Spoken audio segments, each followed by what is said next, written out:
I got your Cobb salad and baked pasta. Yes. Is that something you cook often in the house? No. Yes, we do.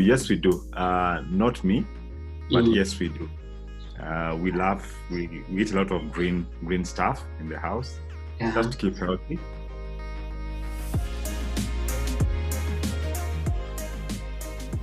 So today's Sunday, and it's my turn in the kitchen. I'm doing black macaroni and Cobb salad. This is garlic, ginger, tomatoes, onions, and a little cooking oil.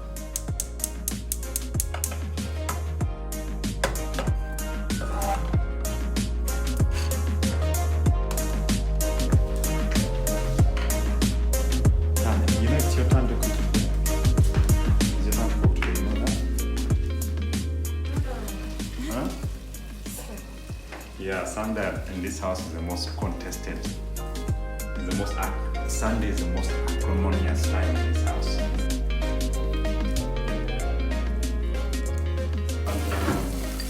Just one, maybe 2 teaspoonfuls of. I'll add tea. I'm hungry, I think.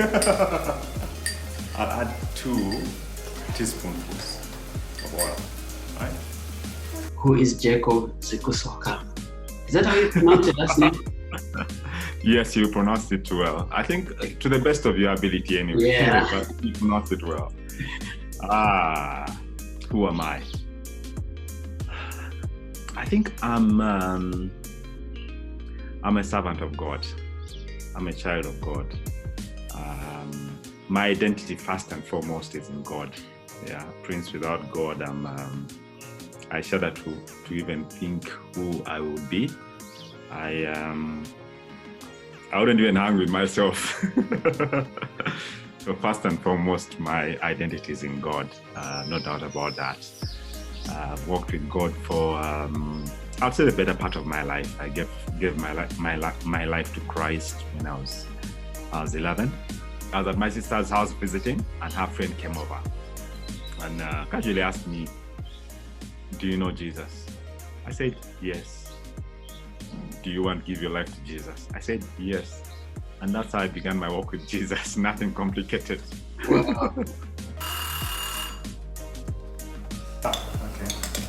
I'm adding in sauce. I'm adding 2 tablespoons of tomato paste.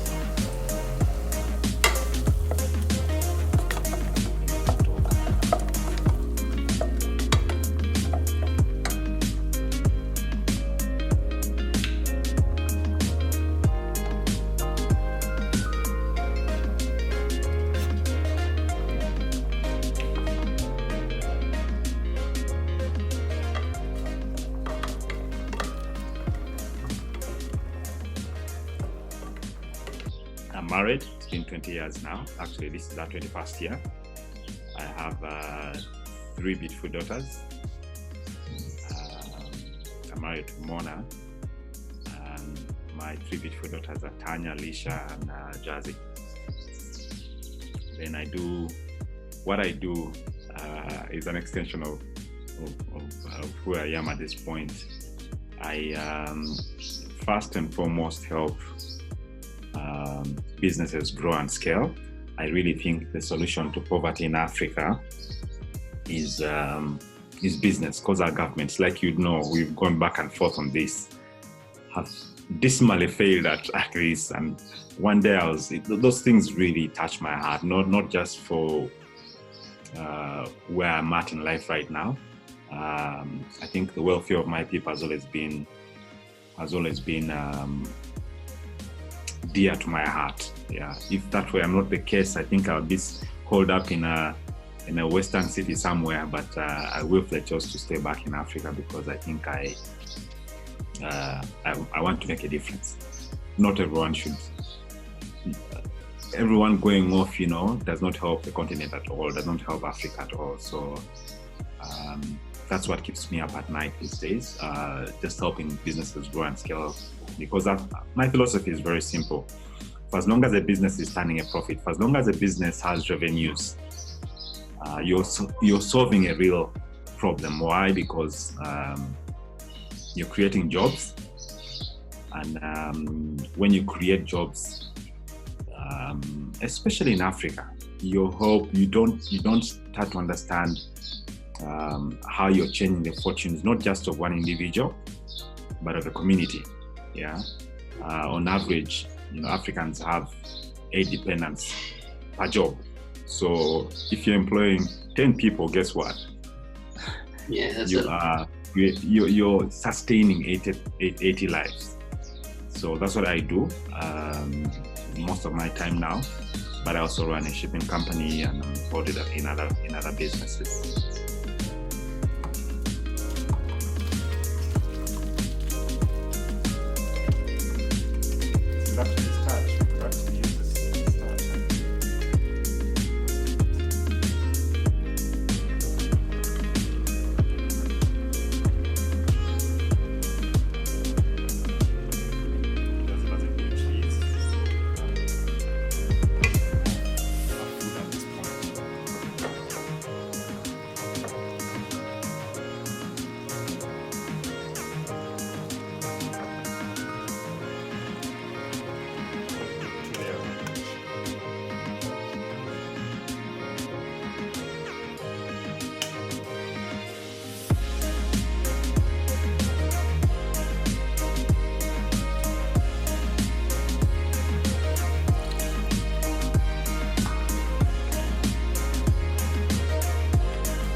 I don't know if I can say you like to cook, but you do cook. Yeah. Why do you cook? You have 3 daughters. You can have someone cook for you. There are many. It's interesting you ask that question. There are many reasons I cook. One is I just don't want my daughters to grow. My biggest motivation actually is I don't want my daughters to grow thinking cooking is a women thing. Yeah, and how do I do that effectively? I have to model it. In being that, I'm mirroring Christ to the girls, but also telling them, you know what, set your bar high. Yeah, don't get a guy who don't bring a man home who is this typical African man who is waited on and who is cleaned after. No, we don't want that. Yeah, I'm not raising my girls for those kinds of men.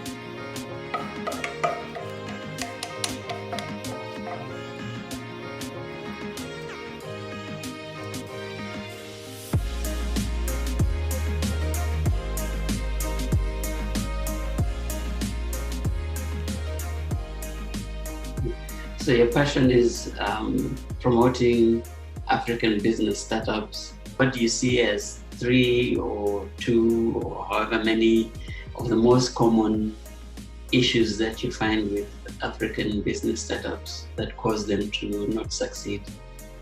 I love acronyms, so I'm actually even feeling very intelligent right now.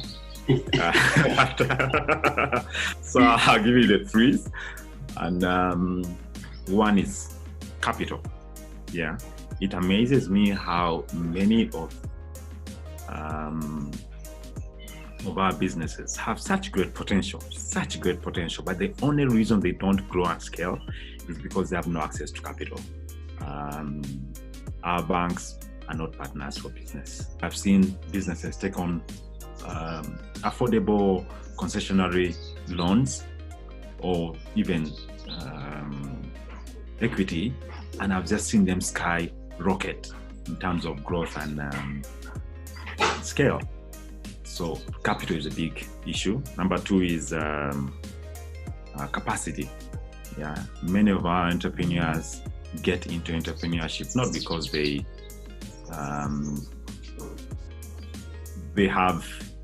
planned to do that, or because they see the need beyond their small oikos, beyond their small family. They do it just to survive because they can't find a job. Many businesses are started that way. No wonder we have a high mortality rate when it comes to businesses. So capacity in terms of training and coaching is very key. Yeah, and that's part of what I do. Not just providing capacity, but also access to loans through, again, the networks that I work with. Yeah, the last one is community. Many businesses operate solo. Many businesses are not talking to each other.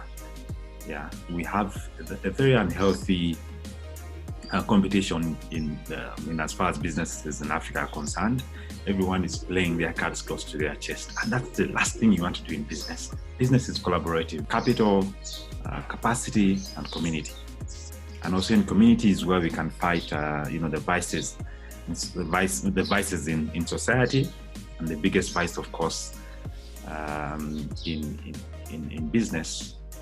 In our town, in almost every town in Africa, is corruption. I almost wanted to say that's the other C. We don't want, but yeah. And how do you fight corruption? It's by building a critical mass of people that are so passionate about doing business above board that they will influence policy. They'll encourage good practices in business, but that can't happen if we're everyone is playing solo. We need to come together. We need to push in the same direction, and then see change.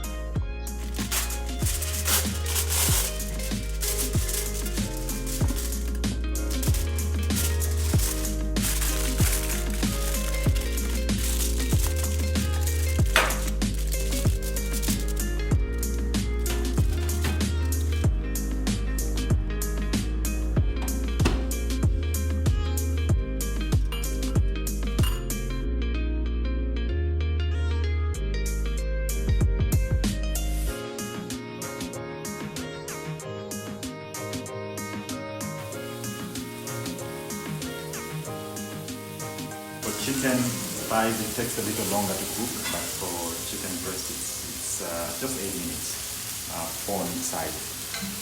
That's what I'm going to do now.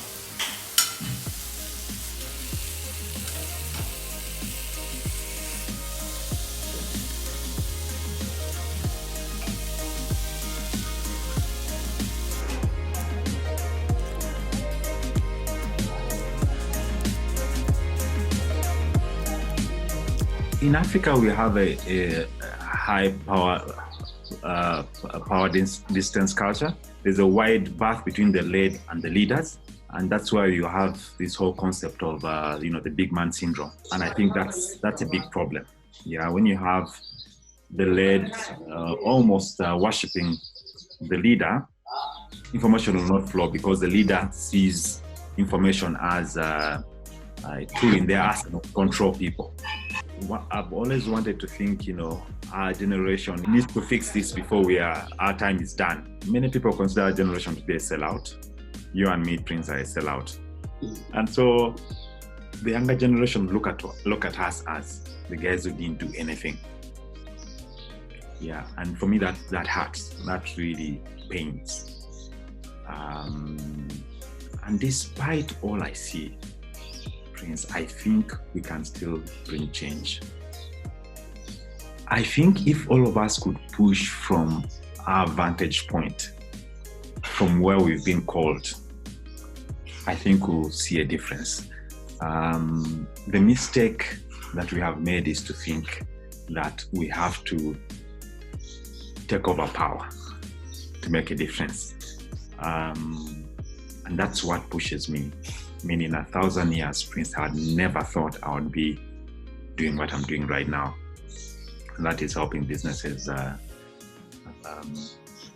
grow and scale. But I figured that was the way I'll contribute towards change.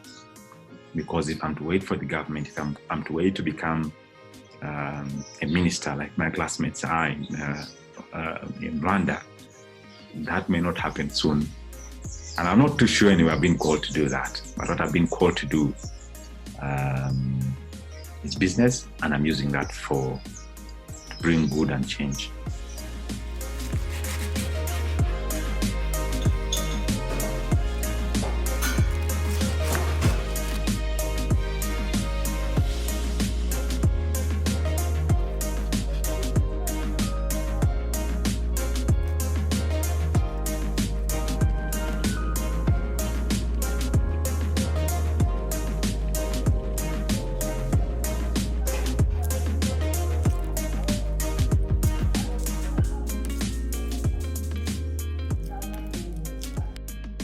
Is there such a thing as a Christian business, and how would you run such an entity? Christ did not die for businesses, so they cannot take on the identity of being Christian. I would say we run our business. We run the business based on the teachings of Jesus. It's led by people that believe in Jesus and that are pushing kingdom agenda in the workplace. In every sense, we are faith-based, but also in our approach, we are not faith-biased. It's very important that we do that. Otherwise, you then create a problem where people are more concerned about the container than what is in the container. But having clarified that, how do you then run a business of Christian principles? It's doing the right thing. Yeah. Our core value in my shipping business, we only have one core value. Many years ago, I sat and I thought myself, everyone has all these values.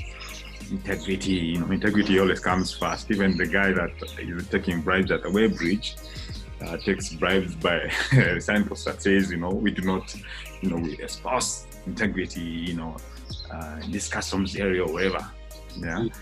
But our core value is we do to others what would have them do to us. So we do to others what we would have them do to us. We do to others what we would have them do to us. And in that one principle, we will not ask the customer to pay more than what they should pay for. Profit center concerns are not what drive us. Actually giving value to the customer. Yeah, we will collect taxes on behalf of the government and actually remit these taxes. Yeah, we will pay our workers fairly, not according to what the market gives. Many times, actually, we'll even go above that. Yeah, we'll give them a living wage. Yeah, we will make the workplace livable. Yeah, the truth is that many people spend most of their lives at work. So you might as well make it a livable place. And I think if you're going to bring God's kingdom into the workplace, then it makes sense to make it livable. It goes back to your values. It goes back to what you believe about work.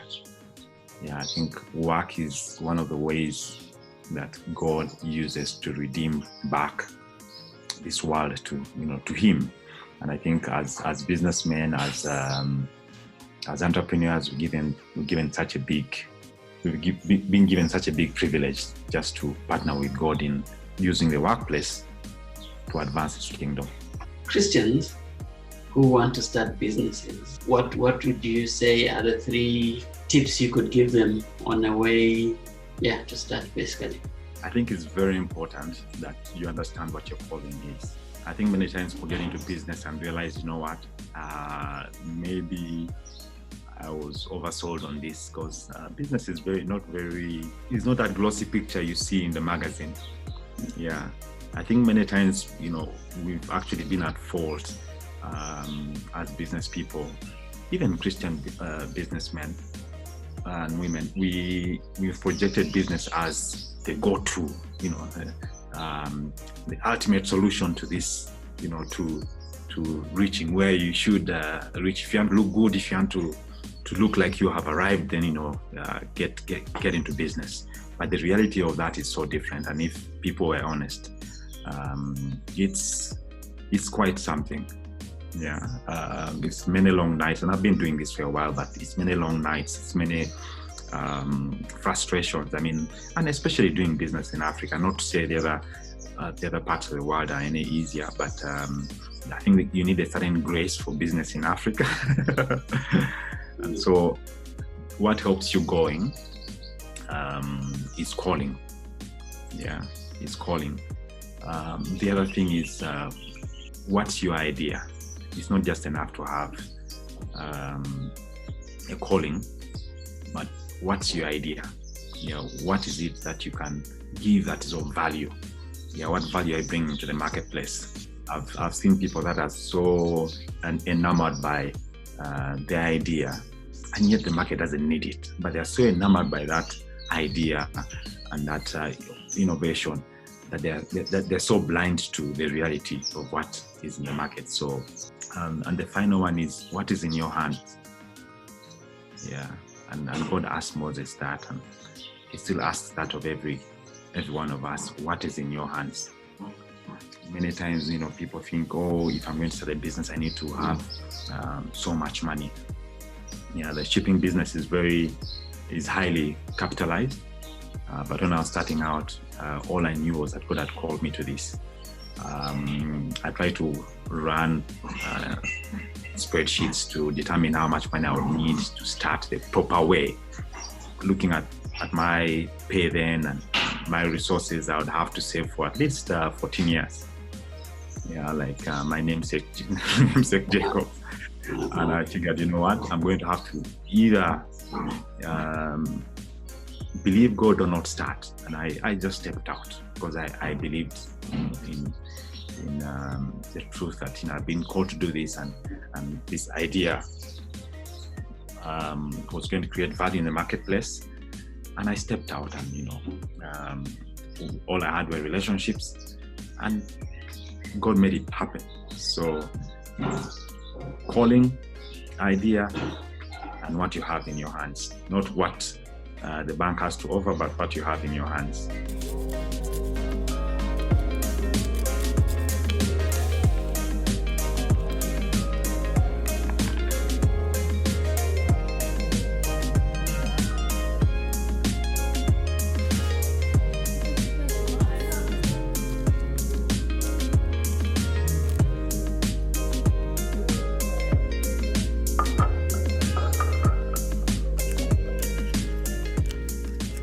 If you're going to advance the kingdom of God, if you're going to do anything that is going to change the world, you cannot do it alone.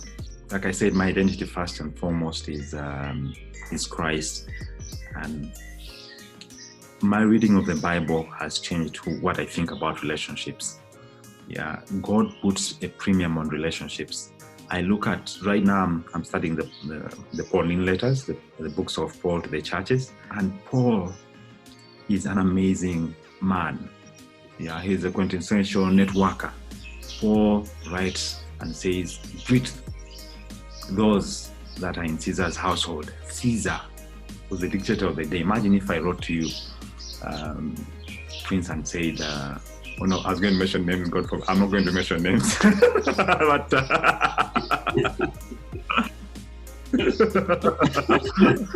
yeah, but Paul says, greet for me, greet for me the guy who's in charge of the city council.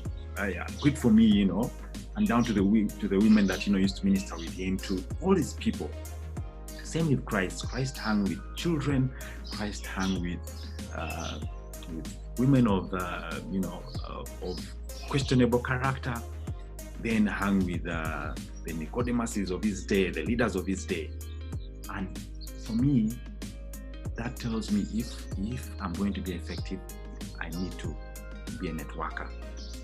And I think relationships get down to that. I never talk to people because of what they can give me. I talk to them because I actually love people. If you're going to do anything of any sizable magnitude, you actually need people. And so I would say, you know what, start where you are again. I cannot overemphasize the importance of relationships, in just good neighborliness, but also building the kingdom of God and bringing change in society.